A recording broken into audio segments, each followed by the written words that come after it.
আল্লাহ জিব্রাইল বললেন, ও আদম সফিউল্লাহ, জান্নাতের মধ্যে যত কিছুই আছে সমস্ত কিছুই দিলেও আপনার মহারানা আদায় হবে না। বলে তাহলে কি করা যাবে? সাল্লু আলা মুহাম্মদ, মুহাম্মদ নামে একজন নবী আছে, ওই নবীর উপর আপনি দরুদ পড়ুন। আদম সফিউল্লাহ বলে কয়বার?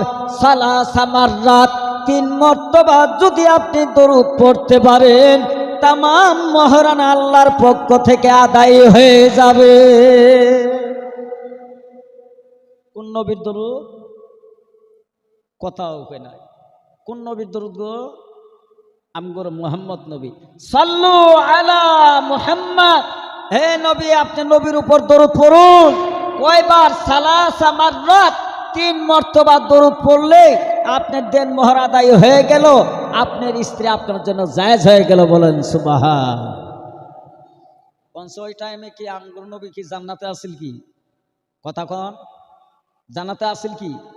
ভাইরা আমার, বন্ধুগণ, যখন 3 মর্তবা দরুদ পড়লেন, দরুদ পড়ার পর আল্লাহর ফায়সালা, তোমার দেন মোহর আদায় হয়ে গেছে। এখন আদম সফিউল্লাহর মনটা পাল্টে গেছে। আগে ছিল স্ত্রীর দিকে যাওয়ার ধান্দা। দরুদ পড়ার পর বলে, আল্লাহ তোমার যে মোহাম্মদ নামের নবী, যেই নবীর উপর দরুদ না পড়লে আমার স্ত্রী জায়েজ হয় না, আমার স্ত্রী আমার কাছে জায়েজ হয় না। আল্লাহ সেই নবীকে না দেখে আমার স্ত্রী হাওয়ার কাছে যাব না। সুবহানাল্লাহ। বাজ্জায় হবেন নাকি? ওয়াজ খারাপ লাগতেছে? যদি আদামর আর 1 রাতে 2 জায়গা যা নাই তো কিছু একটু কই নাকি শুনবেন? এখন আদম নবীর বইয়ের দিকে যাওয়া বাদ। আয় আল্লাহ, যেই নবীর দরুদ না পড়লে আমার স্ত্রী জায়েজ হয় না, সেই নবীর একটু দেখাও। আল্লাহ বলে, আদম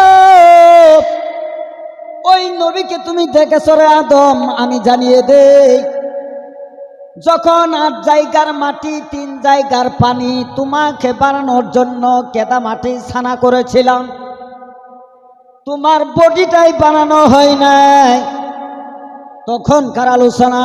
আবার যখন তোমার বডিটা বানানো হলো, ডান নাকের ফাঁসা দিয়া তোমার রুহু ঢোকানো হলো। জোরে কোন সুবহানাল্লাহ।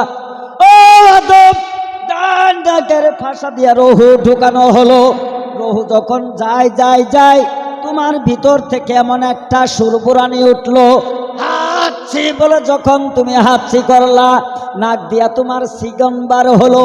বাবা, হাঁচি করলে আমরা কি বলি? হাঁচি যে করে কি বলি রে? এই যে কিছু যে ভালো জিনিস বার হয়, এটা কি কই? মধু।